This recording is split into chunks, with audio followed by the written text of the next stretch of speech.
Hello and welcome to another episode of Two Guys and a Chainsaw. I'm Todd. And I'm Craig. Well, this week we get a little more modern than we usually do. Once again, reviewing a movie that came out just this year. In fact, I think just these last couple months, right? Uh-huh. This is 2022's Barbarian, which is getting a lot of buzz, I think, lately on the internet. It came out on HBO Max, but I think it was also released in the theaters for a little bit. Yeah, at least I think somewhere, so. Right? But right now you can get it on HBO Max streaming service, which is what? One of the 15 streaming services you subscribe to, Craig? Yep. Is that right? All right. One just ain't enough. It stars Justin Long, Bill Skarsgård, and a gal named Georgina Campbell, who I instantly recognized, actually, myself from her role in one of my all-time favorite Black Mirror episodes called Amy. Do you watch Black Mirror? I love Black Mirror, but I didn't remember her. I believe she was the one who was, it was the two girls who kind of fall in love, but they're... And then it turns out it's like VI or something. Yeah, VR. Yeah, and they're kind of dead in new bodies. Oh, God, I love that series. Yeah, it's great. I was really happy to see her in this because I hadn't seen her in anything else, and I really loved her in that. And I hadn't seen Justin Long in a while, and I've always enjoyed Justin Long. Mm-hmm. I think the first movie we did with him in it was Jeepers Creepers, right? Uh-huh. And he was quite good in that as central character. He makes a surprise appearance in this movie for me because I didn't look up anything about it. You told me, don't read anything about this movie. Uh-huh. All I had seen was the buzz. I'm in these horror Facebook groups and things, and people kept posting the poster and saying, oh my God, what do you guys think of this movie? Oh my God, this movie, what do you think? And I didn't read any of that stuff, but I did make a mental note. Oh, check this out. I think in our little duo here, I'm the one who is always constantly searching for older movies to do, and you're the one who's always constantly keeping tabs on what the newer ones are that are worthwhile. That's why I tend to ignore them a little bit. So I didn't even know Justin Long was in this movie until he pops in halfway through, and I was like, oh, this is cool, Justin Long. So anyway, like I said, I hadn't seen this movie before. I didn't know anything about it. You proposed it, and you said, don't read anything about it before you watch it. And so I was prepared for that kind of movie, and I sat down and watched it last night for the first time. How about you, Craig? What made you decide to do this, propose it? I don't know. I mean, I guess you could say that I seek out the new things, but that's just kind of because I watch everything. And so it's not so much that I'm looking for something new. I'm looking for things that I haven't seen. Fair enough. And so I was just, as I used to flip through cable, now I just, scroll through these streaming services and check out what they have available. Uh-huh. And I went to HBO Max, and it was there. I had never heard of it. I knew absolutely nothing about it. I saw that it was new. The description for the premise was a little bit vague, but sounded interesting. It just said, a woman arrives at her Airbnb to find that it's already occupied, and little does she know, or something. I don't know. But I felt going in like I knew what kind of movie it was going to be. And then for the first half hour or so, I really enjoyed it because I was really enjoying the performances. Mm-hmm. And it was really... for the first half hour, it was what I thought it was going to be. And I kept thinking, I know where this is going. I know where this is going. And it kept building towards where I thought it was going to go. And then, out of nowhere, huge left turn that I didn't see coming at all, completely defied my expectations. How could it? How could you, right? Right. And that's why I said don't read anything about it, because I think if you know too much about it, it's not going to be as fun. Yeah. So again, we always say, if you're listening to the podcast, you want to see the movie, you should turn this off, watch the movie first, and then come back. Because I watched it for the first time last week. We recorded last week, and we were talking about what we should do for this week. I told you about it, and you were game.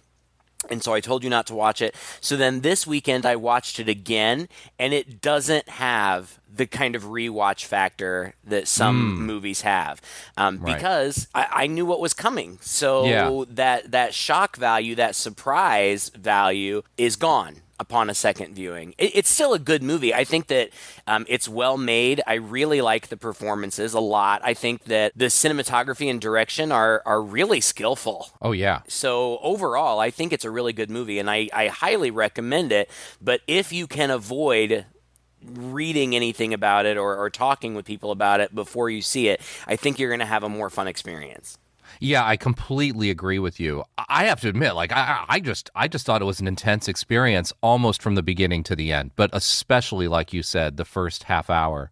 This is another one of those writer-director movies, which are often interesting because there's somebody's singular vision here that they got to the screen, so some indie writer-director thing. I'm always interested in seeing what they have to come up with. And after watching it, I went and I read about Zach Kreger. He's an American actor, director. He hasn't done too much before this. He's been acting in some TV series here and there. Nothing I've really noticed. But this is kind of his, I would say, feature film debut.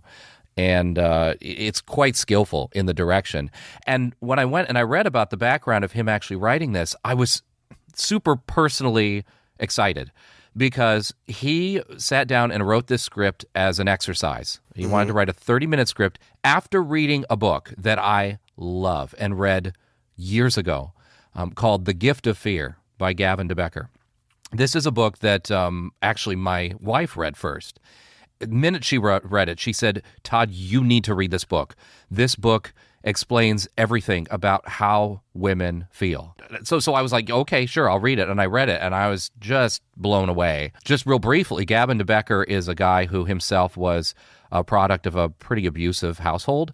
And as he grew up, he found his calling in helping people deal with their problems with others, like basically stalker-type situations, things like that. And he has an agency where he essentially helps celebrities and big-name people deal with the attention they get, the mail, they open their mail for them and sort through it. They help screen some of their phone calls for them. And then when this person has an issue, like somebody is stalking them, some crazy fan situation, then they analyze, like, is this something we really need to worry about? Who could this possibly be? And is it somebody close enough to you? And all that. And so his agency specializes in this. And he wrote this book called The Gift of Fear. And it's fantastic. And I feel like if every person in the world read this book, women, but also men who are open-minded, they would have a better understanding of how to be better people. And the long story short is, the premise of the book is that fear is a gift that our body gives us. When you walk down a dark alley or you go into some crowded situation or something, wherever you are, if you're starting to feel uncomfortable, there's a reason for that. Your body knows it before you do. Your brain is attuned to what could possibly be wrong, what is different about this situation, and what is uneasy about it before you recognize it consciously. So he says you need to pay attention to that, and you need to act on it, or else you will find yourself in trouble. And he says one of the reasons why women find themselves in bad situations so often is because they are often taught as young girls not to be rude, to be polite, and to suppress these feelings. And so women will find themselves walking down a street, and there'll be some guy crossing on the other side that they just feel weird about, but they will go, oh, it's nothing, it's fine, and it will turn out to be that guy. Or, more to the point of the book, and the practical advice as well, is that usually when he talks to these people and says, all right, you got this guy stalking you, it's getting creepy, it's getting scary, who do you think it could be? That person will go through like a list of folks. And then at the end of the list, he'll be like, all right, is there anybody else? And they'll be like, well, it's probably not this guy because blah, blah, blah, blah, blah. But I don't know. It's possible it could be him. And he's like, it's usually him. It's the one that person has recognized is problematic, but they have over time just talked it away. Try to convince themselves he's not. And so the reason why men should read this book is he goes into great detail about how men make women uncomfortable by preying on them, even when they think they're not. Or even when, it's just like, oh, come on, honey, I'm just teasing with you, whatever. Men's greatest fear is that they're going to be embarrassed by some situation. And women's greatest fear is that they're going to get killed. And that has stuck with me, that quote from that book. And Bick, my wife, pointed to that and said, this is absolutely true. And it changed me a little bit. I mean, I'm not been that kind of guy. Right. I think I've always been pretty polite, but I'm always hypersensitive and hyper careful about never letting myself or anybody in my orbit make anyone feel uncomfortable in that way. Even if they think they're joking, even if they think they're laughing, it's pretty obvious that sometimes that goes a little beyond what that person thanks. And then they get fearful. And so anyway, he read this book and he sat down to write a 30-minute short where a woman finds herself in a situation where she just starts ignoring all of the red flags and gets herself into trouble. And that's kind of how it starts out. But then, as you say, it takes a turn. Yeah, it's kind of a strange coincidence that we're doing this just a couple of weeks after we did that Little Red Riding Hood movie, In the Company of Wolves. Because yeah. I feel like it addresses kind of the same concern. You're right. And also, I just watched another movie this weekend, and I posted kind of a discussion about it on our Patreon page, but another movie called Run, Sweetheart, Run, which is very much the same thing. It's about women kind of ignoring some red flags because in many ways, men are, they seem safe, they seem charming. And from an outside perspective, like, we'll get to talking about this movie in just a second, but the scenario that this young woman finds herself in, it could be perfectly safe, but it could not. And as a viewer, as an outside, you can tell based on her performance that she's hesitant and reluctant, as she should be. Yes. But from an outside perspective, I was very tense in those moments. I was just going to say, it's sad that that's the way that things are, that women have to be so on guard all the time. Yeah. And also that men have to or should try to be aware of that and do their best to make people comfortable. And I say it's sad, but that's just the state of things. And I do think that we as men have a responsibility to be aware of ourselves and how our actions can be perceived. Even I, a gay man, a few weeks ago, I went to the grocery store, and it was one of those stores where you have to have a quarter to unlock a shopping cart.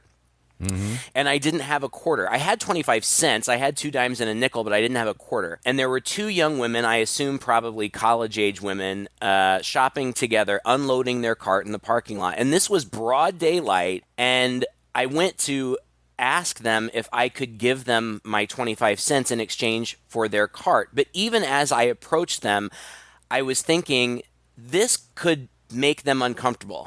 A strange man approaching them in a public place. And when I said something, I said, "Excuse me," or "Excuse me, miss," or something, they turned around and looked at me, and I could tell that just for a split second, they were on guard. I don't know this man. I don't know what he wants.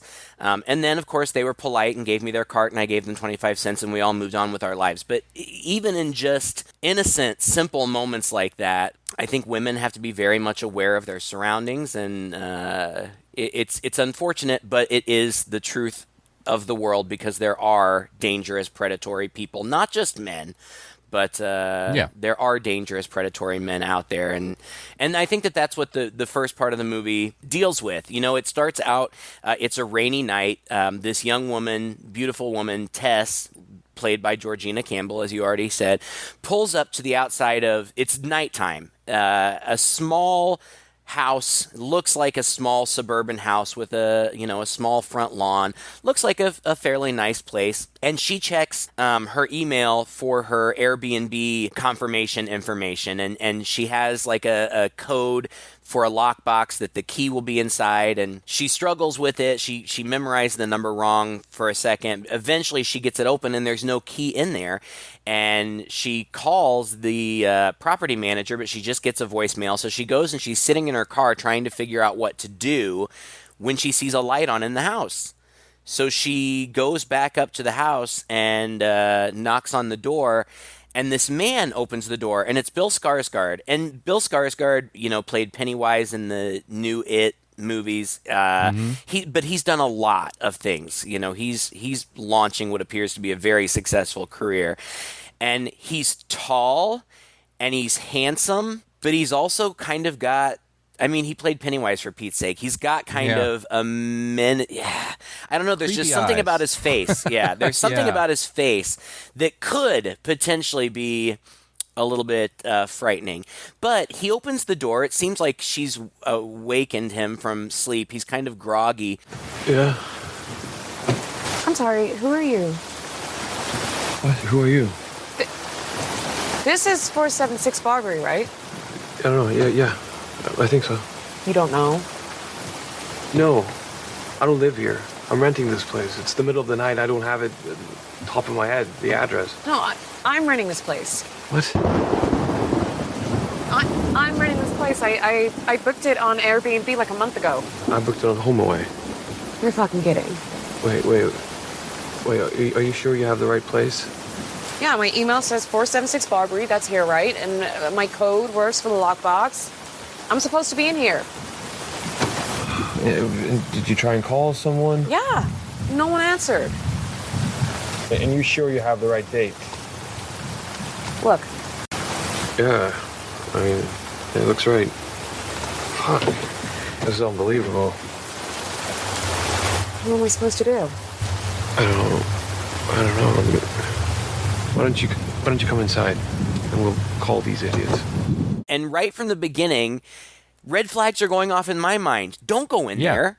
You don't know who this guy is. You're alone. It's night. It's the middle of the night. He could be anybody. He could be a squatter.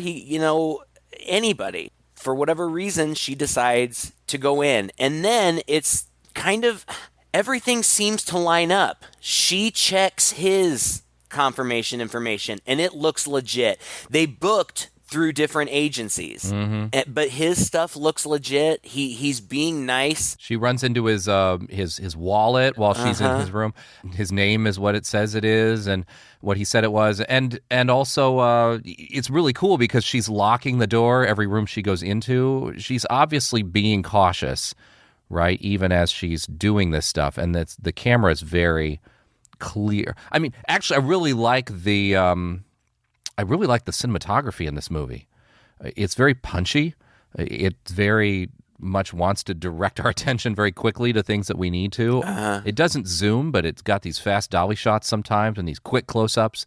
I saw it described, I think, by the director himself that upstairs it's like a David Fincher movie, and downstairs it's Raimi. Yeah. There's a very different, very distinct different visual style between when the movie kind of starts to go into darker territory in a different place than here. But here it's very, and I think that itself ratchets up the tension. Like, oh, she locked the door. That's important. Oh boy.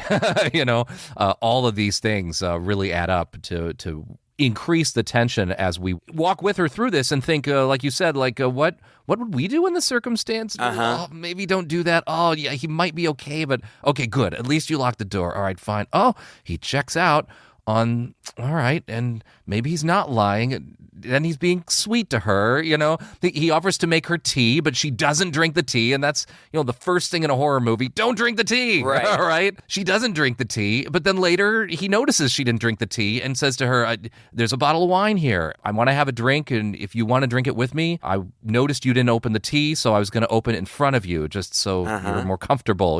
He's being deferential. He knows and understands, and he's trying his best to make her feel comfortable, which is unnerving. It is unnerving. Is it a nice guy move, or is it a master manipulator move? Exactly. Yeah. Even in that moment with the tea and the wine, I'm like, did he tamper with the wine somehow without her? No, I'm questioning all of these things, and because that's what I'm expecting to happen. Because and I think that Bill Skarsgård is just, I think he's a really good actor, and he does such a good job here, not only of being charming, but of being aware. He understands that she's nervous and uncomfortable. They talk about it. Yeah. They talk about how he said that he wouldn't know what to do if he were in her shoes. And she said, oh, you would have just waltzed right in here. And he said, you just waltzed right in here. But they're both very aware of the dynamic, and we are aware of the dynamic. Yes, he seems very mild-mannered and charming, but if you were trying to manipulate somebody, isn't that what you would do? You wouldn't be aggressive from the get-go. And, he does. He really comes across as very kind and warm and charming, and he's helpful. It's raining. He goes out in the rain, and he gets her luggage, and he does offer to make her tea, and he does consider that she might be wary of accepting a drink from a strange man, so he waits to open the wine until she can be present. But the whole time, I'm thinking, yeah, they're setting her up, to get comfortable, so that later he can pounce and make his move, and then he's going to become very sinister. Because I'm also very aware of the fact that the dude's almost 7 feet tall. Like, he's a huge guy. He's lean, but he's big. If he wanted to, he could easily physically overpower her. And that is where I thought the movie was going without question. I was just waiting for it to happen. Me too. And eventually she lets her guard down because she is there in town. This is Detroit, by the way. And she's there in town to investigate the local music scene for a document. Well, she's interviewing for a position with a documentary filmmaker who does these documentaries about the local music scene. He says, oh, well, you should interview me then. And she's like, why? And he's like, well, I'm one of the co-founding members of some collective, music collective. And she's like, that one? It's like, oh, yeah. And it turns out that he's legitimately seen this sort of obscure indie movie that this director had produced before. And so all of that is clearly coincidence. You know, there's just no way he could know these things without being genuine about it. And so once that's clear to her, it not only does her guard let down, but she's kind of charmed by him. And these two actors have really good chemistry together. I mean, it at that point, when she kind of lets her guard down, it feels kind of like a meet cute from a rom-com. Right, exactly. They really hit it off. And everything seems fine. He's chivalrous. He offers to sleep on the couch, and she sleeps in the bedroom. But in the middle of the night, she hears a noise and she looks in her bedroom door is open, and it had been closed when she had gone to sleep. So she kind of gets up. She calls his name quietly and doesn't hear anything. She gets up, and then as she approaches the living room, she starts to hear these odd noises. And it's him on the couch making weird noises. It appears that he's having a nightmare. Mm-hmm. And she's kind of nervous, and she nervously touches him, and he startles awake and, what are you doing? Yeah. and she says, I think you were having a nightmare. And she asked, did you open my door? And he's like, no. I just think he's really good. He plays that kind of startled awake, groggy, like, leave me alone kind of thing really, really well. And then, they just go back to sleep. And when she gets up in the morning, he's gone. He left her a nice note saying, I have stuff to do today or whatever, but I hope to see you tonight. I had a really good night last night. And I'm thinking, wow, this guy's good. Like, he's luring her into this thing where she thinks that they've kind of got a relationship. If he was going to do something, he surely would have already done it. He wouldn't have given her the opportunity to flee during the day, but he did. And so she goes outside to go to her job interview, and that's when you realize for the first time that although the house that they're staying in seems very nice, it's smack in the middle of what looks like a completely abandoned and run-down neighborhood. Like, it's scary. A bad part of town. Like, the homes don't even look like they're occupied, or if they are occupied, it's probably just by derelicts or squatters. Yeah. Anyway, she goes to her interview. It's fine. The interview goes well, but the interviewer asks her where she's staying, and when Tess tells her where she's staying, the interviewer's like, what? Yeah, you know it? Are you kidding? Well, I mean, yeah, it seems a little rough, but... No, you shouldn't be there. What do you mean? That's not an Airbnb in Brightmoor. Yeah, I mean, like, it's a cute little house, but... Yeah, I suppose the neighborhood is a little... Tess. Well, I did try and find somewhere else, but there's, like, a convention in town or something, and I have a roommate, so it's a little complicated. I guess. Okay, well, just be careful, okay? So when she goes back, as she gets out of her car, we see in the distance somebody in the background running towards her, and she eventually notices too, and it's a homeless man who's running and shouting at her, and almost reaches her just as she gets into the door, and then he bangs on the door and says, you got to get out of that house, you shouldn't be in that house. And then he goes away. And this is when things started to get more directly scary, but I still felt like I knew where it was going. You know what I mean? Yep. Yeah. Does he come home at this point, or no? She's still poking around. She's poking around because she needs toilet paper or something, That's right. And so she's looking around for toilet paper. There's a door that leads down into a basement, and she goes down there and she finds toilet paper, But in the time that she's down there, the door swings closed and locks from the outside. Yeah, and so she can't get out. That's when she starts. I mean, what else are you going to do? She doesn't have her cell phone. She also has the key on her to the apartment, which she should have left in the lockbox for the guy. So even she's like, oh, crap. Like when this guy comes home, he's not even going to be able to come in. And how's she going to be able to signal that she's trapped in the basement? So it's a pretty weird situation. That door, by the way, has been creaking closed and open a little bit, if you catch it in the background during some of the earlier scenes, especially at night when she woke up. So it does also, there's a little bit of a supernatural-ish feeling there, perhaps. And while she's probing around downstairs, she hears a noise coming from behind a wall. And when she turns around and kind of looks at the wall more, she looks on the shelf and sees that there is a hole in the wall with a rope sticking out of it. And she pulls on that rope, and a hidden door swings open. And it leads into this sort of dark tunnel. And she... At first she says, nope. Nope. Yeah, that was so brilliant. She's saying what we're thinking. Nope. But then, I don't know, curiosity gets the better of her. And, there's no light in there. So she props up a mirror, which is kind of smart, to shine a light from the ceiling down the hallway so that she can get down there a little bit. And she sees it's a rather short hallway, but there is definitely another room or a door on the side. So she walks in.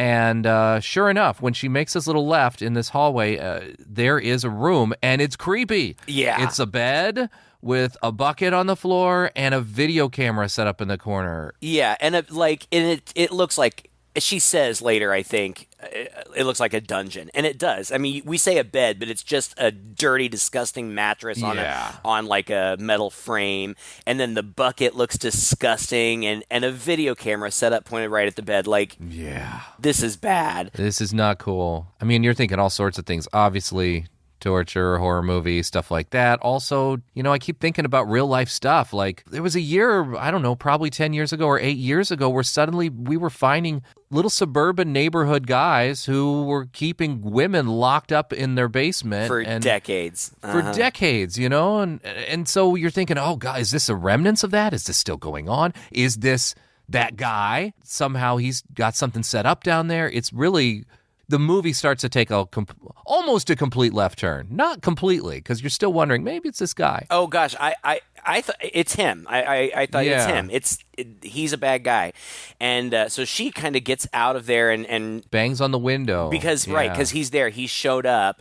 And he gets the window open, and she gives him the key. He comes in. He gets her out of the basement, and she's freaking out, as she should be. He's trying to calm her down and asking her what she found.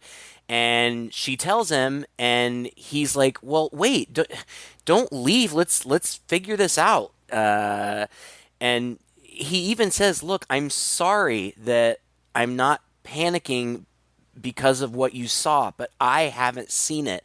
I need to see it. He says something like, so you found a room with an old bed and a bucket. It's a basement. There's all kinds of crap down there, which could logically be true, but the truth is he hasn't seen it. If he were to see it, he would be just as freaked out as she was. And in this moment, he's trying to get her to stay. He even kind of physically blocks her from getting out, even though he's still being very gentle and comforting.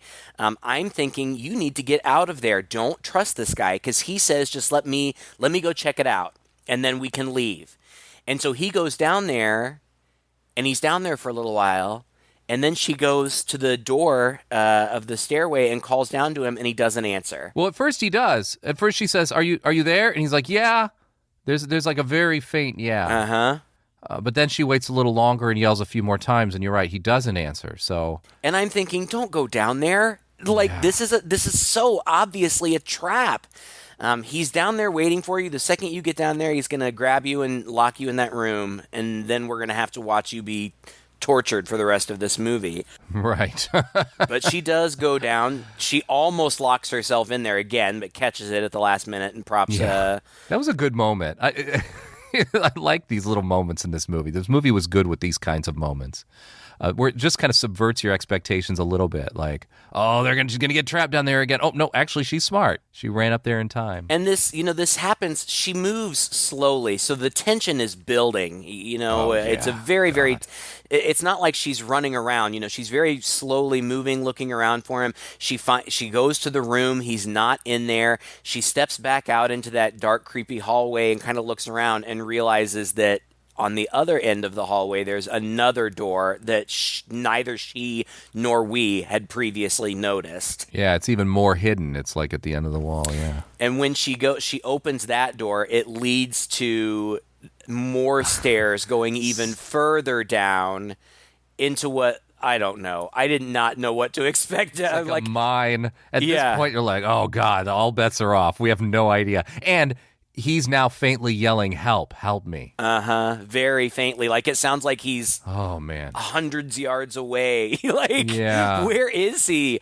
And she goes down there, and it appears to be like this system of tunnels, and she sees like large dog crates down there. It's all very scary. Yeah. And at the same time, you're thinking, this woman is a good person, and she should run out, but also maybe this guy really is in trouble. You can tell, like, she wants to help him. She's not the kind of person who's going to leave somebody behind, especially when she's the one who sent him in, more or less. So there's got to be a certain level of guilt there. Well, and it's really dark, and she only has the flashlight on her cell phone, and eventually he kind of pops out of the dark.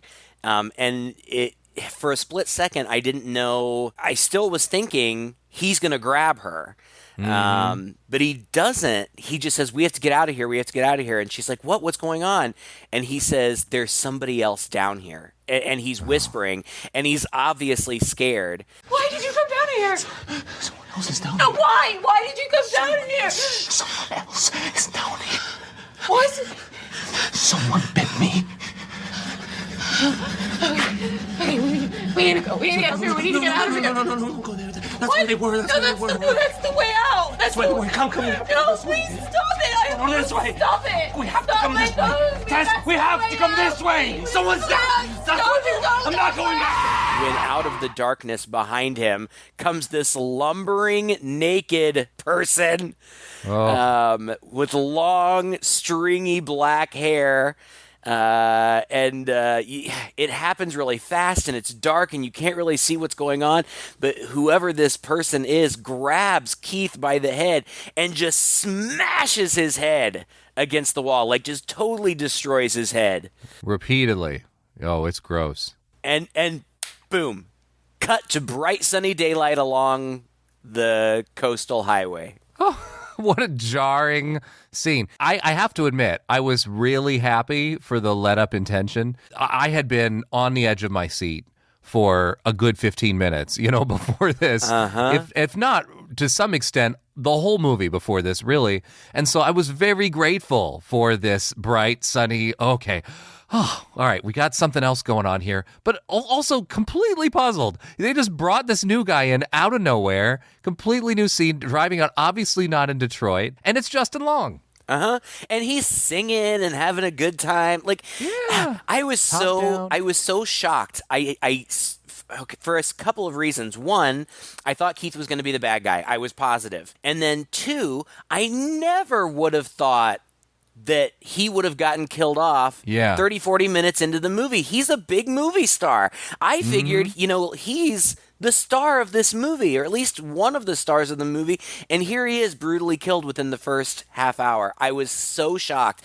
And then for it to cut to this bright scene with Justin Long, who just seems like a very charming person in real life, and that reads on the screen and everything that he does. And so here we are with fun, cute Justin Long driving in a convertible along the coast, singing his head off. I had no idea what was happening at that point, and I loved it. I loved that my expectations had been subverted, and I was really excited to see what was going to happen next. Yeah, me too. And how does this relate, right? And also, like you said, I love Justin Long. Not just does he come across really well in movies, and he's fun to look at, and he's an interesting guy. But he comes across as really nice just as a person. Down to earth, If you read interviews with him, he's fairly scandal-free. He seems very sensitive, and I mean, I'm knocking on wood here. Who knows in this day and age? But yeah, he's just fun. And so I thought, oh man, this movie is gonna get even more fun. I was totally taken by this point.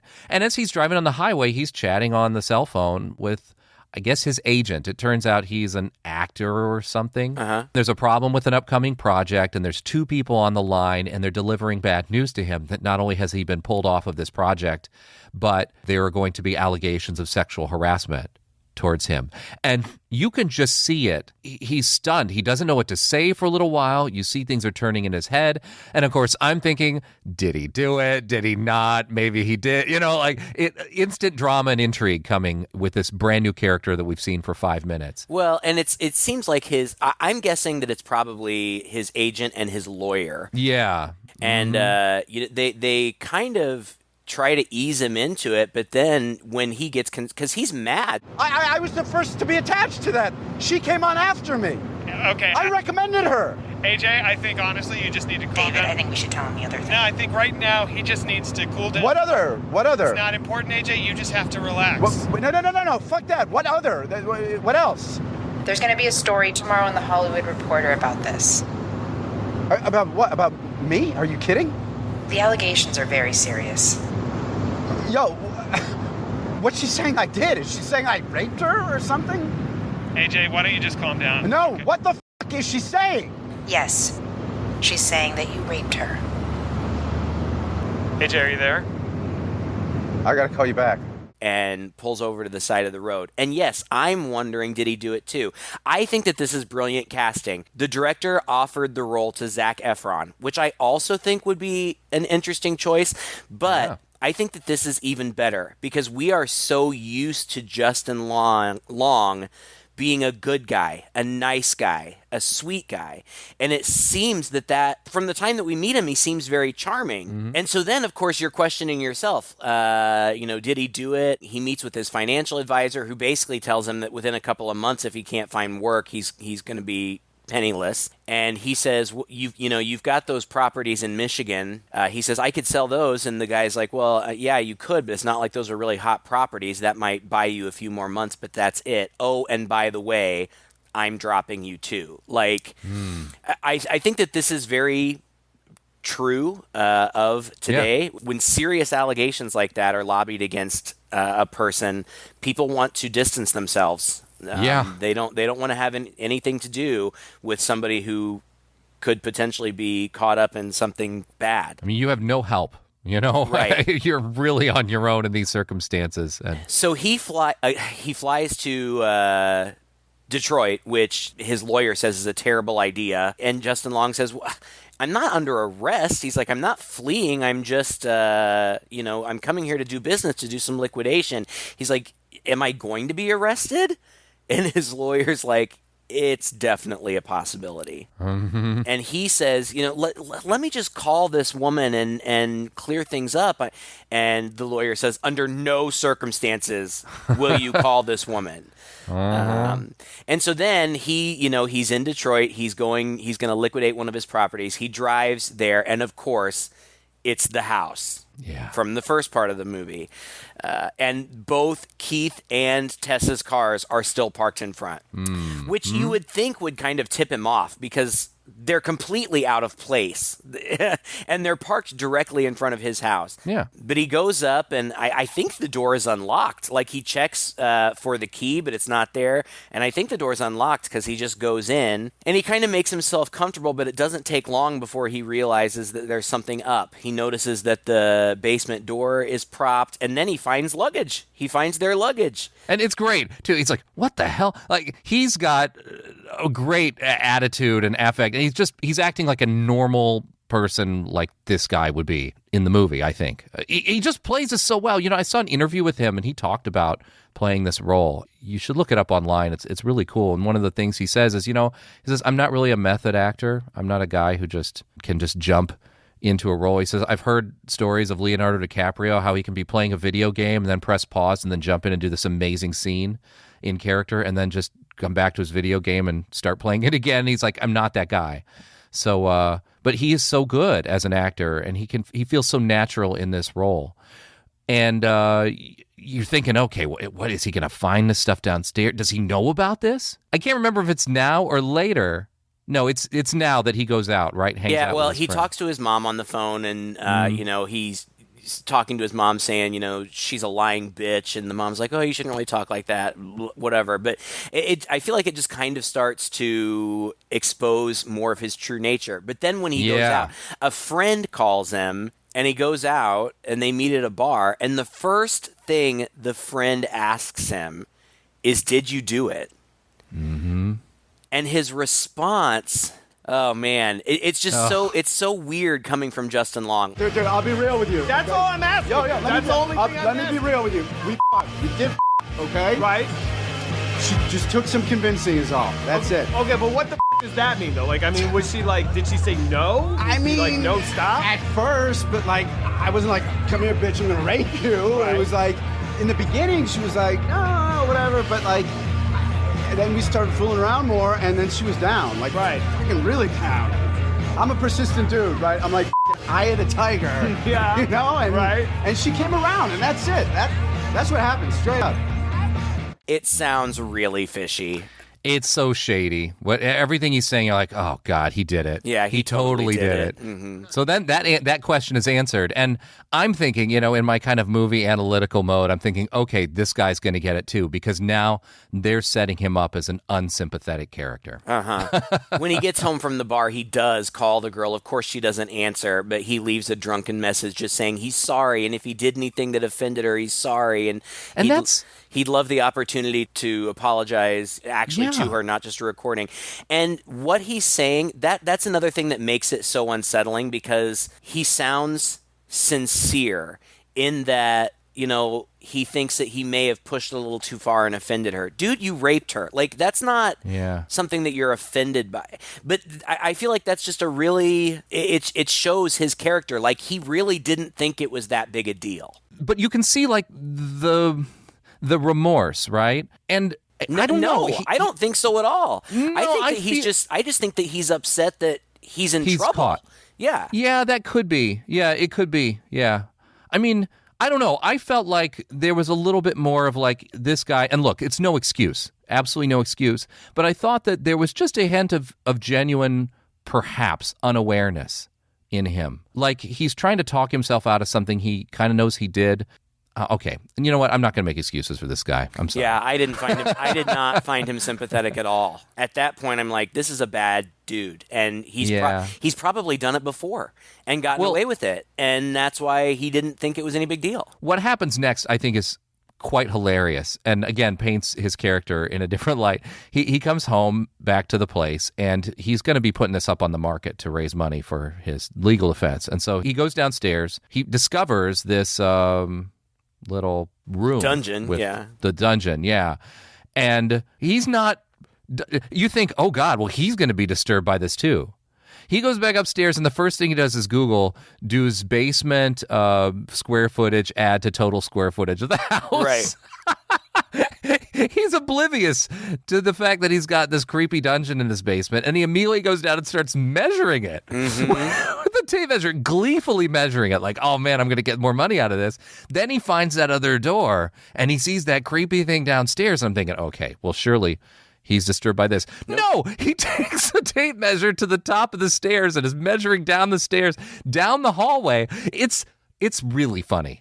It is funny. And like he kind of gives things sideways glances like, that's weird. But he's definitely more concerned about square footage until way down the hall there's light coming out of a room, and he goes down there and there's like fabric on the floor and there's a TV that's on and running a video of a woman, like instructional video for teaching women how to breastfeed. Yes. Super weird. And then as he's standing there looking at that, something or someone grabs his tape measure and yanks it out of his hand. And so he brought a knife because he had heard noises down there, but apparently he wasn't particularly concerned. So he's got a knife and he's got his flashlight, Does the woman just come charging at him? I think she does. Right? Yeah, she does. Yeah, she comes charging at him, and he starts running. He's like running in one direction. He's kind of comes to a dead end. He runs another direction. Eventually, the woman kind of pounces on him, and he falls into a pit. And this thing closes over him, and suddenly, out of the darkness comes Tess. She's down there. She's like, shh, shh, shh, shh, shh, shh, shh. So now we know Tess is alive, and she's captured by this creature, and he's down there too, and they're both confused. And she's just this big, naked, feral woman. Yes. She's kind of got like a little bit of Wrong Turn or Hills Have Eyes kind of disfigurement like of her face. Kind of thing, yeah. She's vocal but non-verbal, and Tess is trying. She's like, you have to calm down because if you freak out, she's going to freak out. And I'm thinking, how long has she been down there? Like, what is the time frame here? As it turns out, she doesn't even know how long she's been down there. Certainly days, if not. I think when he called his property manager because he thought maybe somebody was renting, the property manager's like, no, we haven't had anybody rent that for like 2 weeks. So I think Tess has been down there for a couple of weeks. The woman lowers through the grate at the top of this pit a baby bottle. Oh. And it's disgusting. It's got her hair all over it. And she's lowering it to AJ. And Tess is like, just drink it. Just drink it. But he won't. And so she gives it to Tess. And Tess does drink it. Ugh. But because Justin Long refuses, she opens up, the woman opens up the grate, jumps down there, and grabs him, pulls him out. And takes him back to her room. Well, of course, Tess wisely takes the opportunity to get the heck out of there. Mm-hmm. And so she's headed towards the house, but she passes by the room that she's billed as the mother. So I'm just going to start calling her that, where the mother has Justin Long in there and is forcing him to breastfeed. Off of these really gross.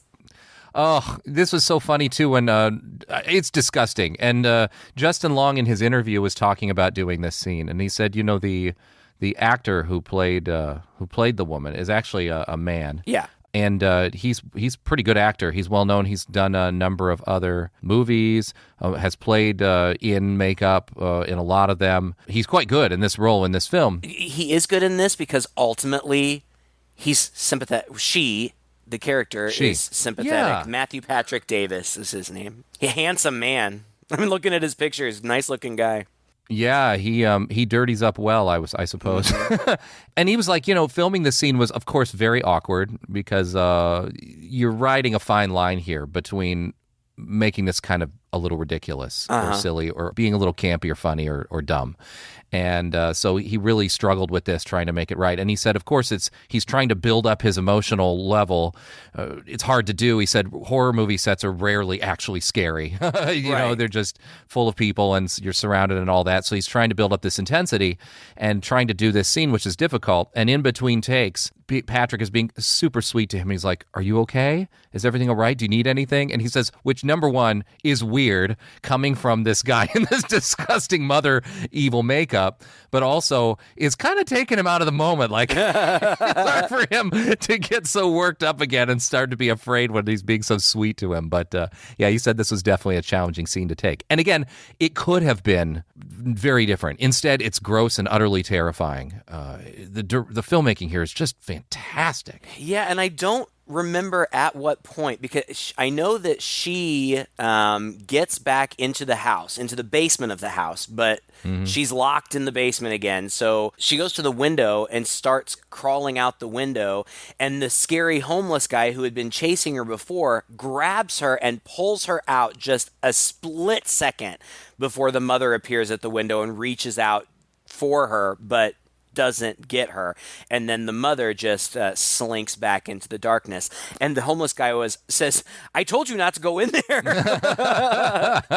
and he says, and she's not even the scariest thing down there. And I was like, what? I know, right?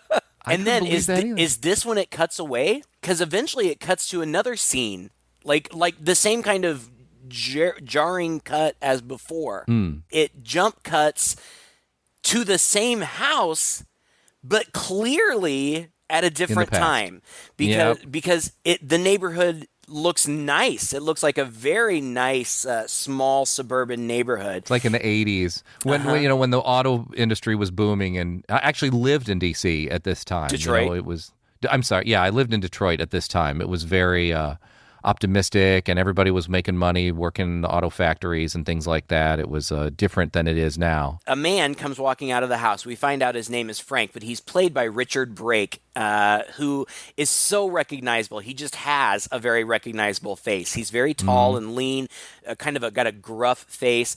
I recognized him immediately from 31, Rob Zombie's 31. He played Doomhead, like the worst of the people in that crazy murderous game or whatever, and he's worked with Rob Zombie in other movies too. In fact, I think he is even in The Munsters. But he's creepy. Oh gosh, and his whole thing doesn't take very long. He goes to a grocery store and he asks for help. He needs plastic sheets because he's going to be doing a home birth. And it's just going to be him, no midwife or anything, which the grocery store person doesn't find all that strange. I would find that strange. Right. But she gives him everything he'll need, including like a instructional what to do with your baby VHS. Yeah. Which I don't even think that I noticed the first time around as I was watching it. I was thinking it was just a self-help book. But in hindsight, no, it's a video. It's the video that we've already seen. And then before he goes back home, he follows a woman that he sees in the parking lot. He follows her to her house, poses as a water and power employee to get into her house, and unlocks her bathroom window. So we know exactly who this guy is. Like, he's got a pair of coveralls in his trunk with a fake name on it. This just seems like something that he does. Mm-hmm. And when he gets back to his house, his neighbor comes up to him and says, "Hey, I just wanted to give you the heads up. There's going to be a for sale sign in our yard. We're getting out of here. We're afraid if we wait any longer, we won't be able to sell the house." And the neighbor says, "You think you'll move?" And the guy says, "No, I'm never leaving." And then he walks into the house, and it's, obviously in the 80s style, but it is the house. Yeah. And he walks all the way to the back, and he opens the basement door, and you hear screaming and crying, a woman screaming and crying from the basement. Yeah. So we know the history, at least some history of this house.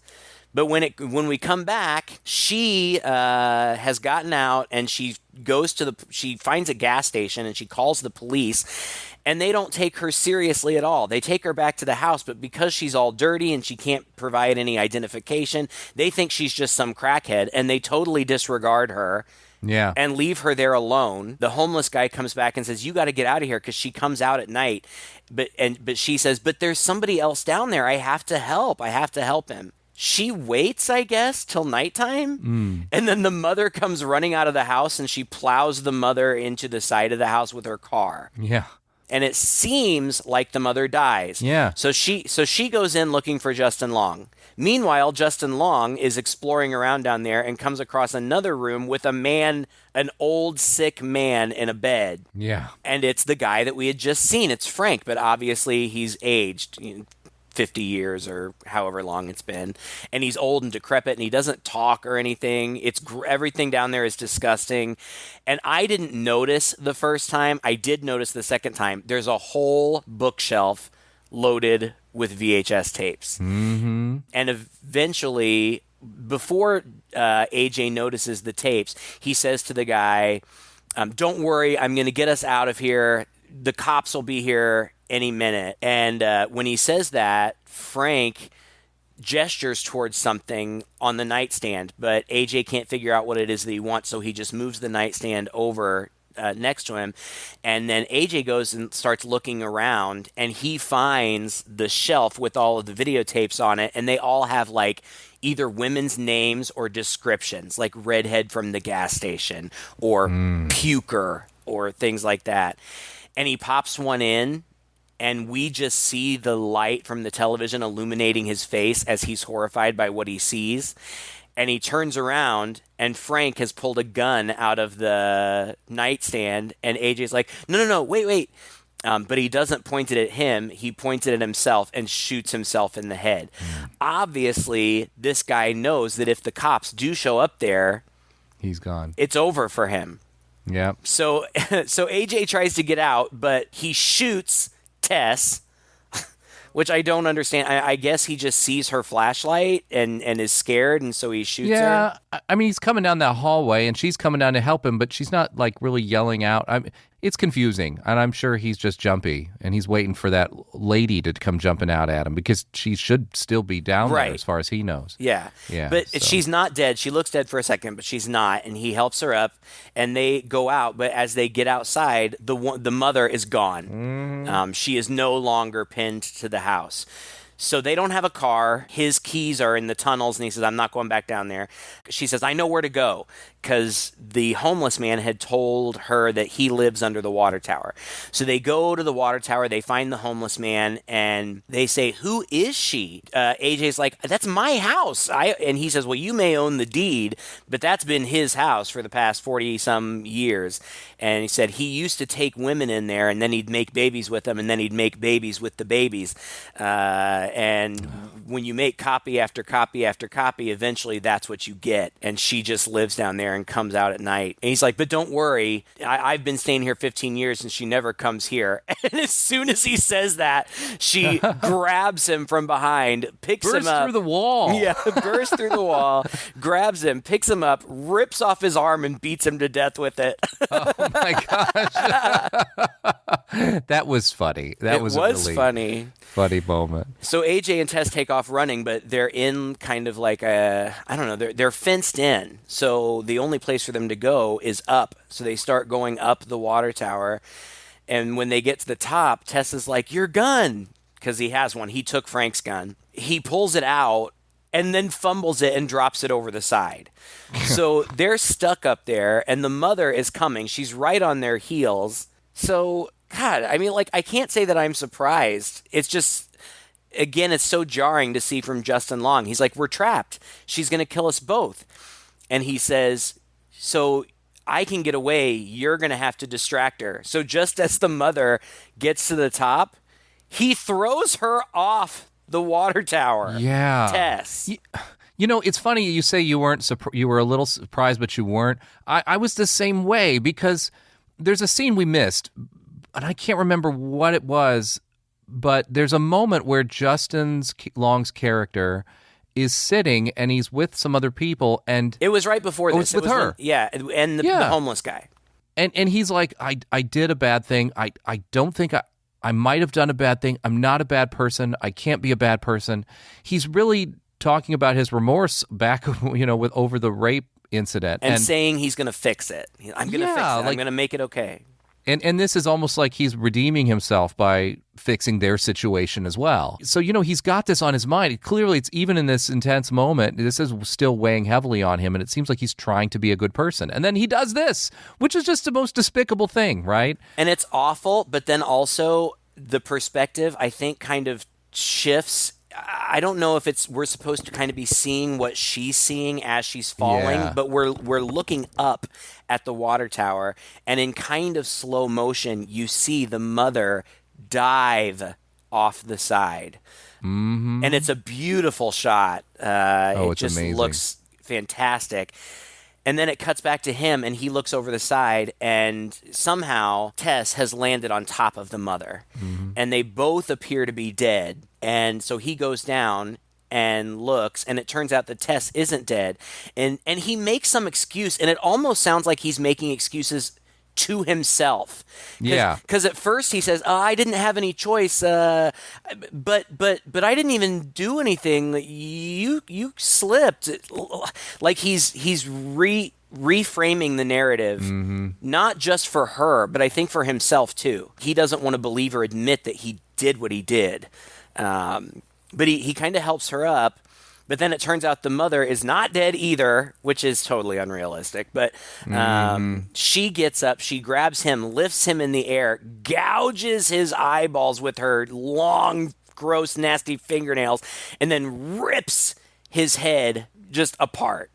And that's satisfying at this point. Totally, you know, totally. we're ready for him to die at that moment, and it happens at that moment. Absolutely. It's very cathartic. I don't understand how the mother ended up underneath this woman. I don't know. It defies physics. I guess the suggestion is that she was jumping to try to help or protect Tess because Tess is her baby. Maybe she grabbed her midair and flipped around. And, right. Or something. Who knows? Doesn't make any sense, but I think that's what we're supposed to believe. And then this part surprised me, and surprised me even more on the second viewing. The mother comes over to Tess, who is still on the ground, and the mother is trying to comfort her and like points to her wound and tries to cover it and is stroking her face and looking back towards the house, just going, bah, bah. And Tess is saying, I can't go back. Really, the mother is just caressing her and trying to lift her up to try to take her back home. I actually felt very sympathetic towards this monstrous woman in this moment. She's a victim too. She is, you know. I mean, the whole movie is about this. You know, it's such a fake out in the beginning where we think the movie's going to be about this man who preys on this woman, and it turns out he's the only good, decent guy that Tess encounters in this whole scenario. Right? Everybody else is even the male cops are absolutely no help to her. Right. And so this woman, this poor woman, has led this terrible life, but not her fault. She's a victim too, but. Ultimately, you know, Tess reaches for the gun and shoots her.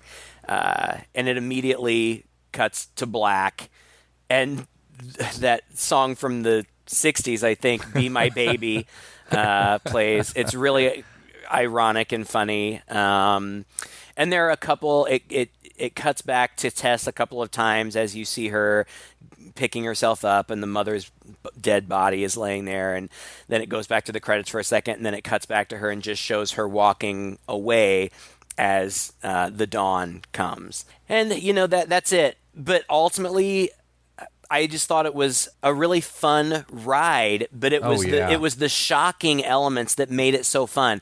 Going back and watching it a second time, it felt a little bit more typical. I wasn't as shocked by the appearance of the mother because I knew what to expect, and you know, I knew the backstory already. It's fun to let everything unfold the first time you see this movie. It's a really fun experience and would be fun to share with friends. That's the only reason I think that I would watch it again, was if I could watch it with somebody else who hadn't seen it before. I think experience it through their eyes. I think it would be fun to see their reactions and stuff. But having seen it now twice, I'm good. But I do solidly recommend it. It's a good movie. It is. It's a fun ride. It's tense. It goes in unexpected places, twists and turns everywhere.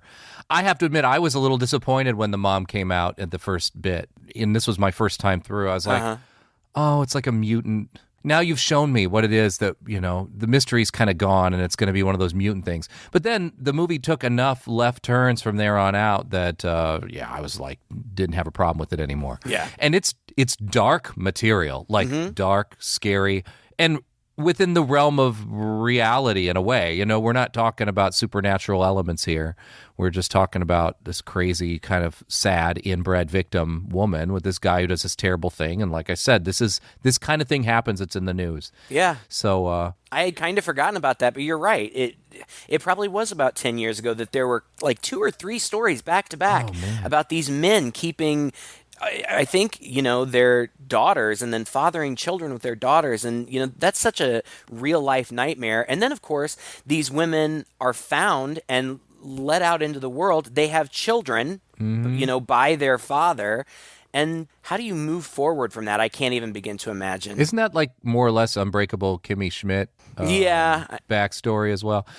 You know, this movie, as dark as it was and as tense as it was, interjected little bits of comedy here and there, but it was never distracting from the plot. It was never devolved into camp. No, it was also never obvious or like, okay, you know, now people are wisecracking and being silly in a bad situation. Just very very skillful filmmaking. And I think that this director, Zach Kreger, is going to get a lot of work from this movie. Yeah, I would think so, because it's really well done. Mm-hmm. I mean, just technically, it looks great. Oh, yeah. It's a really good-looking movie. It's well shot. It seems to be doing well, too. I mean, people are talking about it, yeah. People are talking about it. They're getting a lot of buzz. It's getting good reviews on, Rotten Tomatoes and stuff like that.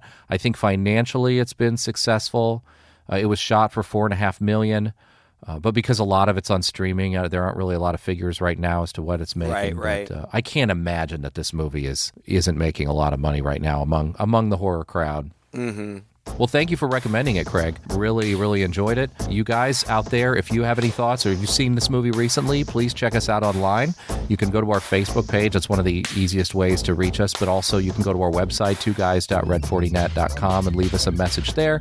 You can also join the conversation over at our Patreon page. If you donate about $5 a month or $10 a month, whatever you want, you get access to a bunch of little extras as well as a little more direct access to us.